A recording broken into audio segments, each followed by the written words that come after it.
Hello, good morning mga friends, mga viewer. Now, ang inyong lingkod, si Ridan Maluya, ay may isa na namang ipamahagi sa inyo tungkol sa sitting dito sa DAP New Neuro 6 DAP. Ito, Neuro 6 DAP. Ayan. Wala lang side mirror to, ayan. Ayan, wala side mirror yan. Andito sa loob. Ang side mirror, ang kuha niya, camera. Ayan, yan, nasa loob na yung side mirror ito, TV. Ngayon, ikukuhan ko sa inyo yung tungkol sa pag-sitting sa language. Kasi, tulad yan, may warning. Hindi natin malalaman kung ano yung warning na yan, kasi hindi natin maintindihan. Ayan, oh, last day advertisement. Ayan, hindi natin makakuha yan. Ngayon, paano natin maikukuha ng English yan? Ilalagay yung language sa English. So ganito ang ituturo ko sa inyo. Nakikita nyo to, manibela.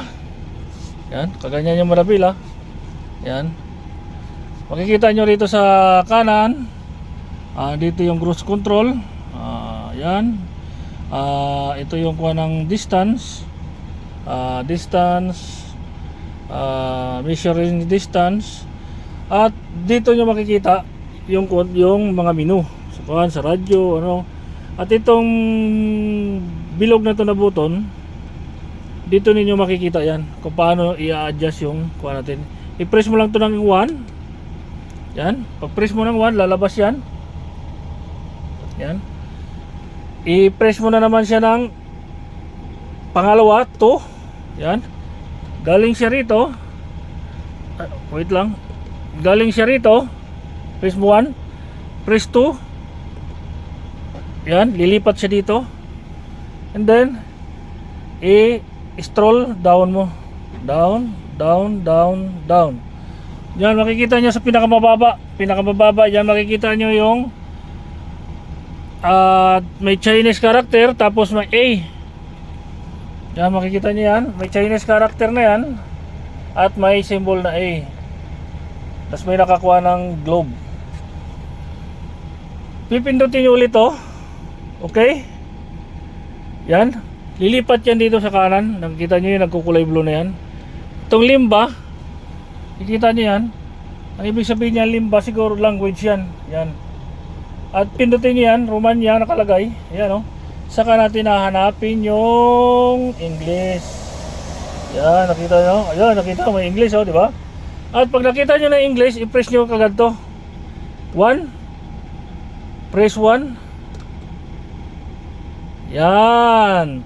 Nakita nyo? Oh. Pag galing dito, press. Makikita nyo yan, English. Alam mo, kung Espanyol lang gusto nyo.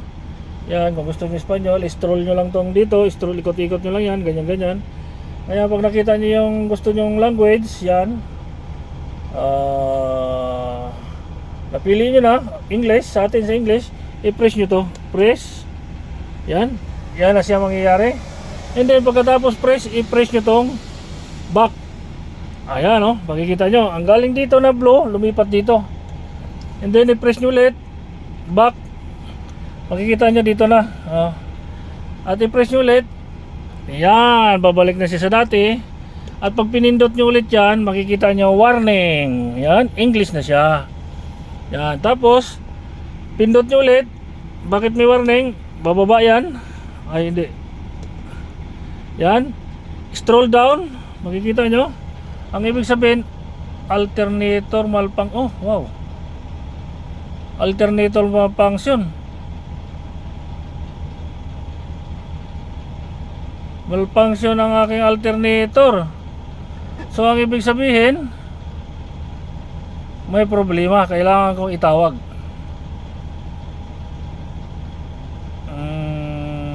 Pag minsan kasi nito, ang technique din nito, patayin nyo muna.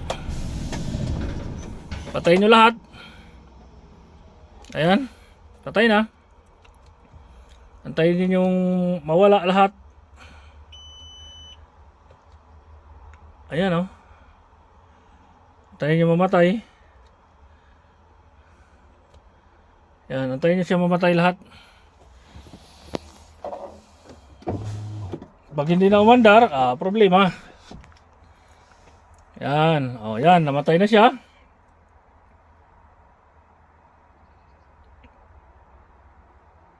Hintayin yung mag turn off talaga siya lahat. Turn off. Yan. Tanggalin mo yung susi. Tanggalin mo muna yung susi. Turn off na siya. So, medyo matagal siya mag-turn off. Tapos, isusi mo ulit. Susi ulit. Oh. Take the next left. Talagang nandyan siya.